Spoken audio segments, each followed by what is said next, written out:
Hello everyone, welcome to my YouTube channel The Parenting Guide. I am Purti Anand. Last video में हमने discuss किया था how to win confidence of your child. आप अपने बच्चे का कॉन्फिडेंस किस तरीके से विन कर सकते हैं, किस तरीके से उसके साथ एक स्ट्रॉन्ग बॉन्डिंग बना सकते हैं। तो अगर आपने ये वीडियो नहीं देखा है तो आप जल्द से जल्द उसे देखें, उसका लिंक डिस्क्रिप्शन बॉक्स में दिया गया है। और आज का जो हमारा टॉपिक है वो रहेगा time table.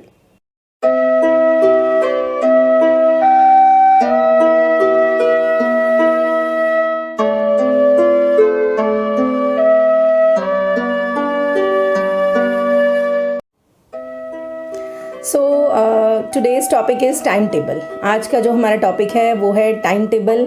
I hope most parents इससे रिलेट कर पाएंगे। टाइम टेबल तो सबको पता है और जनरली सभी पेरेंट्स अपने बच्चों के लिए टाइम टेबल बनाते हैं जिसके अकॉर्डिंगली वो पढ़ाई कर सकें या अपने डे को प्लान कर सकें। तो time table just like 6 to 7, 7 to 8, 8 to 10 आपको ये करना है, 10 to 12 आपको ये करना है। जनरली इसी तरीके से देखा जाता है टाइम टेबल को। बट जहाँ तक मुझे पता है, मैं जहाँ तक फॉलो करती हूँ, मैं इस टाइम टेबल के बिल्कुल अगेंस्ट हूँ। क्योंकि ये टाइम टेबल मुझे कहीं ना कहीं लगता है कि आपके बच्चे के ऊपर एक तो प्रेशर क्रिएट करता है और उसको एक पपेट की तरह फील करवाता है कि वो एक पपेट है और वो अकॉर्डिंगली मूव कर रहा है। 6 to 7 उसे ये करना है, 7 to 8 ये करना है, 8 to 10 ऐसे करना है, देन उसको लंच करना है, उसके बाद उसे ये करना है। तो वो एक स्पेसिफिक उसमें रिस्ट्रिक्ट हो जाता है, उसकी ऑलराउंड डेवलपमेंट नहीं हो पाती, मुझे ऐसा लगता है। तो इसलिए और भी उसके ड्रॉबैक्स बहुत है। उसका जो क्रिएटिविटी है जो बच्चा कर सकता है वो नहीं कर पाता, क्योंकि उसको इतना ब्रेन को रिस्ट्रिक्ट कर दिया जाता है पूरे डे में कि उसको सोचने का टाइम जो है वो कम मिलता है। मे बी कि उसको आपको लगेगा कि उसकी आउटपुट थोड़ी ठीक आ रही है, मतलब बच्चा कर रहा है, क्योंकि अकॉर्डिंगली ऑब्वियसली हर पेरेंट्स जो है वो बेस्ट ही प्लान करते हैं अपने बच्चे के लिए, लेकिन उसके अकॉर्डिंग थोड़ा आउटपुट आती है। लेकिन लॉन्ग रन में ये जो टाइम टेबल है इसकी इतनी आउटपुट जो है वो नहीं आती। तो जहाँ तक मैं आपको एडवाइस करूँगी, कभी भी अपने बच्चे को इस तरीके से रिस्ट्रिक्ट मत कीजिए अकॉर्डिंग टू टाइम। तो जो टाइम टेबल की मैं बात कर रही हूँ वो टाइम टेबल डिवाइड होता है 2 halves ऑफ द डे में, like first half and second half. First half of the day और second half of the day. Isn't it so simple कि टाइम टेबल हमने बनाना है और हमारा बन गया फर्स्ट हाफ और second half. First half is for study. आपके बच्चों से जो आप एक्सपेक्ट करते हैं या जो उन्हें करना होता है, their homework, their all the preparation for exams, वो सब वो फर्स्ट हाफ में करेंगे। और जो उनका सेकेंड हाफ है वो फ्री रहेगा उनकी लेजर एक्टिविटीज़ के लिए, क्योंकि जो लेजर एक्टिविटीज़ हैं वो भी मस्ट हैं। उन्हें खेलने शाम को जाना है, ये भी बहुत ज़्यादा ज़रूरी है। क्योंकि अगर आप देखेंगे कि अगर आपके बच्चे प्ले टाइम नहीं यूज़ करते हैं, आप खेलने के लिए बाहर नहीं जाते हैं, तो उनकी ऑलराउंड डेवलपमेंट नहीं हो पाती।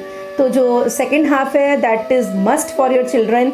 और मैं देखती हूँ कि अगर आप फर्स्ट हाफ में नहीं पढ़ते हैं आपके बच्चे, तो सेकेंड हाफ जो है उनका बहुत ही प्रेशर में बीतता है। लाइक पेरेंट्स जो हैं, जैसे आपके बच्चों ने ब्रेकफास्ट किया और उसके बाद वो टीवी देखने लग गए, जस्ट फॉर एग्जांपल। तो ऑब्वियसली एज अ पेरेंट आप उसको बार बार आफ्टर एन आवर और हाफ एन आवर जाके बोलेंगे कि आप पढ़ लो, आपने पढ़ाई नहीं करी है। जैसे कि मैं आप देखती हूँ पेरेंट्स में, तो ये एवरी पेरेंट, चाहे हम होंगे, हम भी अपने बच्चे को बोलेंगे कि बेटा आपने पढ़ाई नहीं करी है और आप टीवी देख रहे हो।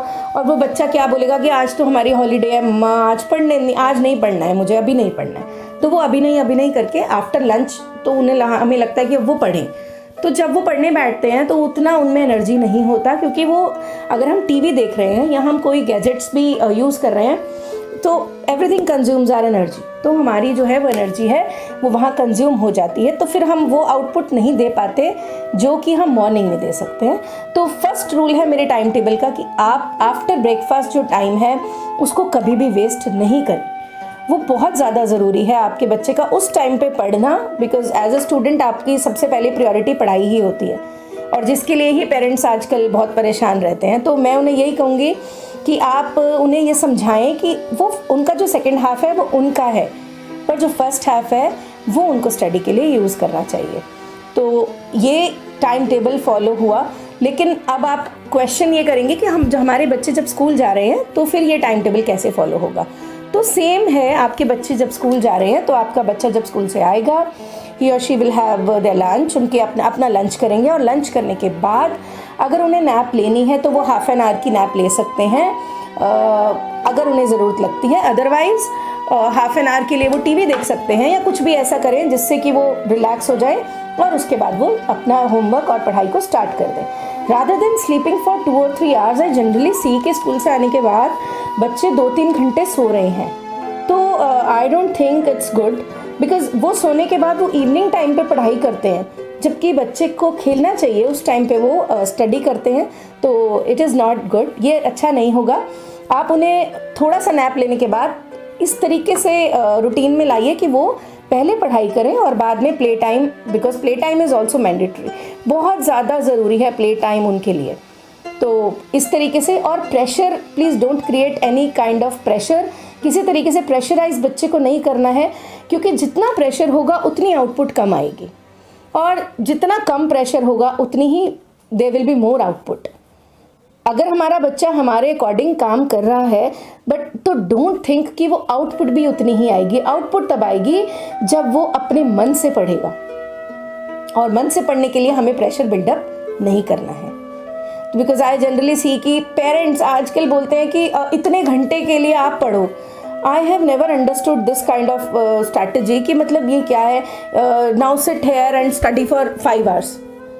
सो it seems as a joke कि मतलब आप अपने बच्चे को ये कह रहे हो कि आपको 6 घंटे पढ़ना है। अब आपको क्या पता है वो पढ़ रहा है या वो कुछ सोच रहा है या वो क्या कर रहा है। उसने बोल दिया हाँ जी मैंने पढ़ लिया 5 आवर्स 6 आवर्स मम्मा, मैंने I have done my studies. So do you think कि वो आउटपुट आ जाएगी उतनी?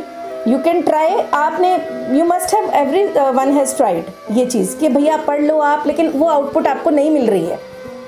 बच्चा बैठा है पढ़ने, आप देखते हैं कि आप जो बच्चा है, आप भी ये सोचेंगे कि यार इतना टाइम ये पढ़ता था फिर भी मतलब उतने मार्क्स क्यों नहीं आए या इतना आउटपुट क्यों नहीं आई। वो जस्ट सिर्फ इसलिए है कि वो उसने कितनी कंसंट्रेशन से पढ़ा, ये ज़्यादा ज़रूरी है रादर देन कि उसने कितने घंटे पढ़ा। तो हमारा मेन फोकस इस टाइम टेबल में यही है कि आपको जितने घंटे आप पढ़ाई कर रहे हैं, तो अगर वो इम्पॉर्टेंट है, आपका स्टडी टाइम इम्पॉर्टेंट है, तो आपका प्ले टाइम, आपकी लेजर एक्टिविटीज़, आपकी हॉबीज़ भी उतनी ही इम्पॉर्टेंट है। किसी तरीके का कोई भी प्रेशर अपने बच्चे पे बिल्डअप नहीं कीजिए कि आपकी क्लास बड़ी हो गई है, अब आपको ज़्यादा पढ़ना है, अब आपको और घंटे ऐड करो और घंटे ज़्यादा बढ़ाओ। आई डोंट थिंक, जैसे जैसे आपकी क्लास बढ़ती है आपकी ब्रेन की भी उतनी ही डेवलपमेंट होती है। I also use to think, जब मेरे बच्चे 5th में थे 6th में थे तो मुझे लगता था 5th से 6th में जा रहे हैं तो अभी बहुत पढ़ाई होगी। 6th निकला, 7th 8th 9th, ऐसा कभी नहीं फील हुआ कि अब पढ़ाई बहुत बढ़ गई है लेकिन हो नहीं पा रहा है, बिकॉज आपका ब्रेन भी अकॉर्डिंगली, और ये सबके साथ होता होगा, बिकॉज आपका ब्रेन भी अकॉर्डिंगली ग्रो करता है। ऐसा नहीं हो जाता कि आपका नर्सरी के बच्चे का ब्रेन है और आपको 10th की स्टडी करनी पड़ रही है, तो अकॉर्डिंगली आपकी ग्रोथ होती है और accordingly you can handle all the things.